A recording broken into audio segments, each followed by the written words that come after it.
Alors nous avons choisi de traiter le problème numéro 3, intitulé La chasse aux cadeaux. Cette chasse peut être semblable à un jeu qui est régi selon 3 règles. Tout d'abord, chaque enfant se dirige vers le cadeau le plus proche de lui.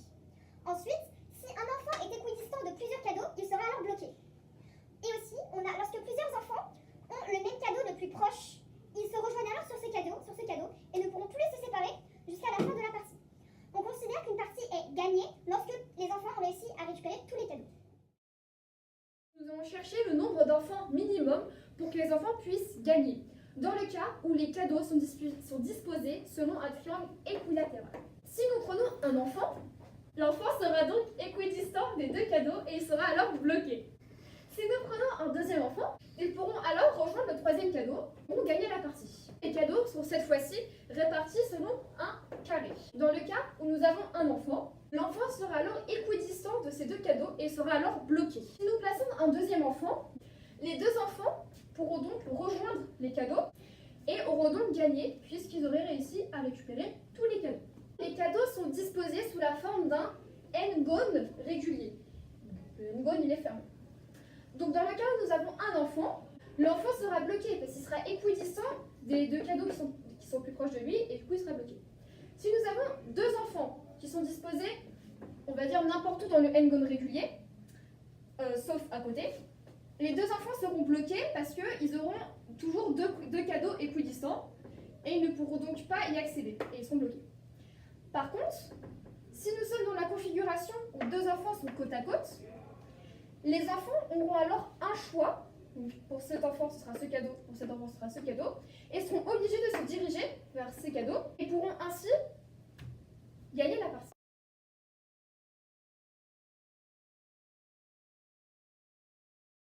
Dans le cas où nous avons un enfant, il est équidistant à plusieurs cadeaux et donc bloqué. Dans le cas où nous avons 2 enfants, ces derniers sont aussi équidistants à 2 cadeaux et donc bloqués. Dans le cas où il y a 3 enfants avec un enfant situé au milieu de l'hexagone, les 2 enfants sur les côtés peuvent se déplacer pour ramasser les cadeaux.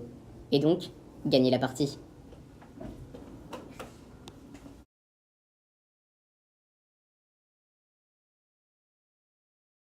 Nous allons donc étudier la disposition où le nombre d'enfants est égal à 3 et où le nombre de cadeaux est égal à 8, avec une disposition initiale à t0 comme ceci. Les 3 enfants se situent ici. À t égale 1, les 3 enfants se situant là, vont avancer. Celui-là va rester là et celui-ci ici. Le milieu étant équidistant de 2 cadeaux. À t est égal à 2, ces 2 enfants ici vont se rejoindre là. De même pour celui-là. Ils vont donc perdre la partie, étant donné que maintenant, les 3 enfants sont équidistants de 2 cadeaux. Observez avec cette disposition qu'à t égale 1, les enfants ne trichent pas, ils agissent normalement. À t égale 2, les 2 enfants situés ici et là utilisent leur droit de tricher, étant donné qu'ils restent à leur place, au lieu d'aller au cadeau le plus proche, celui-là. Ce qui leur permet de gagner, en t égale 3, à récupérer ces 2 cadeaux. En utilisant la même disposition et en utilisant k égale 4, on observe qu'à t égale 1, les 3 enfants se situant là, 3 enfants vont se réunir ici. À t égale 2, l'enfant ici, qui était équidistant à celui-là et celui-là, va pouvoir enfin aller au milieu. Cependant, ils ne pourront pas gagner la partie, étant donné qu'ils restent équidistants à 2 cadeaux. En utilisant toujours la même disposition avec k égale 4, nous allons maintenant démontrer que les enfants peuvent gagner cette partie seulement en trichant. À t égale à 1, les 4 enfants se situant là, ces 2-là se regroupent ici et celui-là avance. Ici, il ne bouge pas. À t est égal à 2, ces 2 enfants-là ne bougent pas, celui-là non plus, et celui-là avance. Et à t est égal à 3, les 2 enfants situant là et là peuvent avancer et donc remporter la partie. Nous allons d'abord considérer la situation où k est égal à 2. La disposition initiale de cadeau la plus simple est celle d'un carré plein de 3 cadeaux sur 3 cadeaux. Dans presque tous les cas, les enfants se retrouveront bloqués au premier tour car équidistants à 2 cadeaux. Sauf dans une situation où les enfants se retrouvent côte à côte sur un même bord du carré. Dans cette situation, au premier tour, cet enfant ne pourra pas bouger car équidistant à ces 2 cadeaux, mais l'enfant situé dans le coin pourra avancer jusqu'à cette position avant de se retrouver bloqué également. Après cette observation, nous pouvons déduire que cette situation se transpose pour n'importe quel cas tant que le nombre de cadeaux par côté du carré est égal à k plus 1.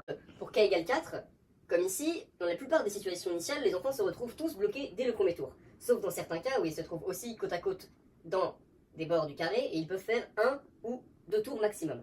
La situation la plus intéressante est celle où les enfants se retrouvent tous côte à côte sur un des côtés du carré. Dans cette situation, cet enfant se retrouve bloqué dès le premier tour. Les autres enfants avancent respectivement ici, ici et ici. Celui-ci se retrouve aussi bloqué car équidistant ces 2 points. Au troisième tour, ces 2 enfants avancent ici. Celui-ci se retrouve bloqué. Et au quatrième et dernier tour, cet enfant se retrouve ici et bloqué.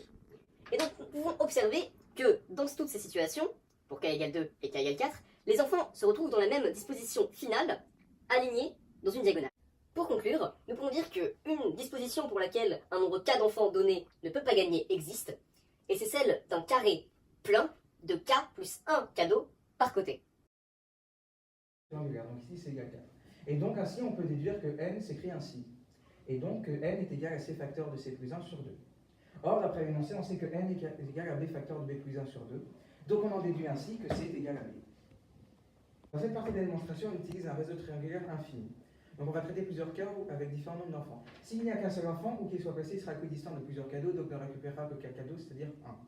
S'ils sont 2 et qu'ils sont non côte à côte au milieu ou au bord du réseau, ils ne récupéreront que k cadeaux au maximum, c'est-à-dire 2. S'ils sont tous les deux dans un coin disposé ici et là, ils pourront récupérer 3 cadeaux car celui-là se déplacera ici. S'il y a 3 enfants, ils peuvent combiner les cas précédents et dans ce cas, ils récupéreront au maximum k plus 1 cadeau, c'est-à-dire 4. S'ils sont au milieu ou au bord, au milieu en formant un triangle ou une droite, ils pourront récupérer au maximum k cadeaux, c'est-à-dire 3, qui sont équidistants de plusieurs autres cadeaux.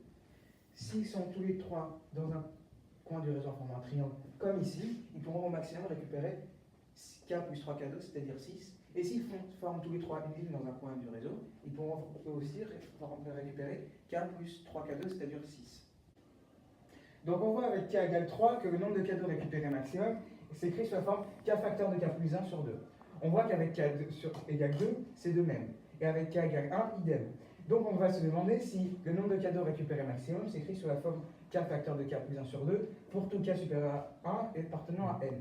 Et donc ça équivaudrait avec un nombre de cadeaux n fixé au nombre d'enfants minimum, facteur du nombre d'enfants minimum plus 1 sur 2, pour tout k minimum supérieur ou égal à 1 appartenant à grand n. Et donc, grâce à ce raisonnement, on démontre que c'est vrai.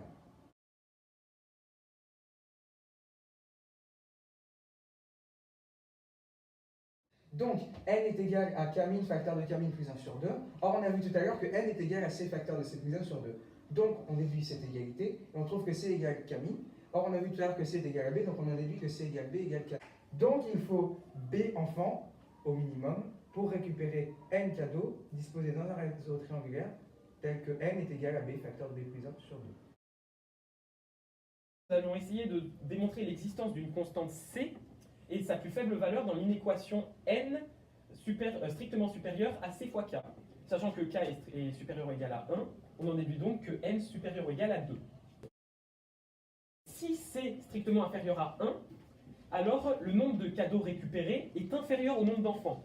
Or, il est dit dans l'énoncé que chaque enfant prenait au départ déjà un cadeau. Donc, c'est impossible que la constante c soit strictement inférieure à 1. Donc, en d'autres termes, la constante c est supérieure ou égale à 1. Prenons un exemple maintenant. Avec la constante c qui est égale à 1, le nombre d'enfants qui est égal à 1 et le nombre de cadeaux qui est égal à 3. Dans la disposition suivante, qui forme un triangle équilatéral. L'enfant est d'abord sur un des cadeaux, mais ne peut plus bouger car les deux autres cadeaux sont équidistants. Donc, on voit bien que dans cette disposition, la valeur C existe. Donc, le nombre de cadeaux récupérés est égal à 1. Or, C fois K, donc cela fait 1 fois 1, est égal à 1. Cela prouve donc qu'un tel C existe. Comme on a vu précédemment que C était supérieur ou égal à 1, et que dans cette disposition-là, C égale 1, la plus faible valeur de C possible est 1. Cette vidéo réalisée par les mathématiciens est maintenant terminée. Merci de votre attention.